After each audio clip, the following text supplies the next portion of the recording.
Popullsia e Shqipërisë zvoglohet çdo orë me 4 banor. Në krye të një dite, ne jemi 91 shqiptarë më pak, ndërsa në një vit paksohemi me plot 33.000 banor. Kështu mund të përmblidhet me një fjali rezultati i censusit 2023 që përllogariti popullsinë shqiptare.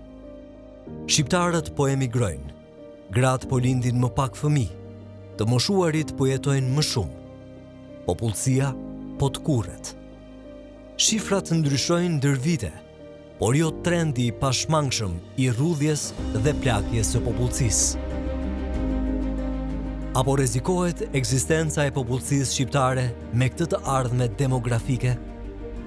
Është ekonomia në radhë të parë, ka shumë shpenzime ardhja një fëmije. Pamundësia për të mbajtur familje. Këtu nuk kena shumë fëmijë, vetëm unë e vllau. Është mundësi të lëvizësh fare nga Shqipëria.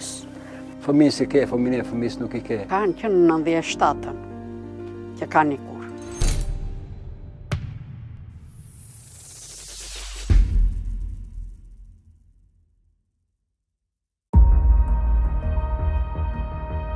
Për te debatit mbi shifrat, këndvështrimeve apo panoramave të ndryshme, qëndrojnë kokfort disa fakte.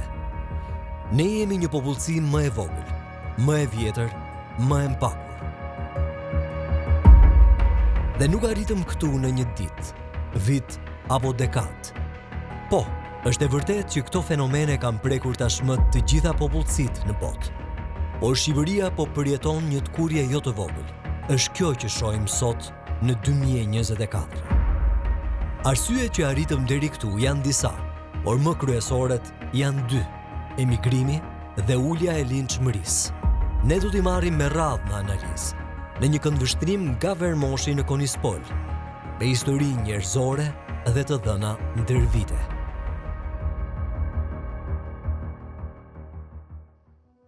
Kur flasim për popullsinë shqiptare, vinë ndarse dhe krahasuese mbetet viti 1990. Pas këtij viti, popullsia e Shqipërisë ra në mënyrë drastike, nga 3.2 milion në 2.6 milion. Në vitet e para pas demokracisë, faktori i vetëm që ndikoi në uljen e popullsisë ishte emigracioni. Sipas të dhënave të Instat, në një vit Shqipëria numëron 50.000 njerëz që emigrojnë. Gjysma e popullsisë shqiptare të lindur në Shqipëri jetojnë sot jashtë kufive të saj.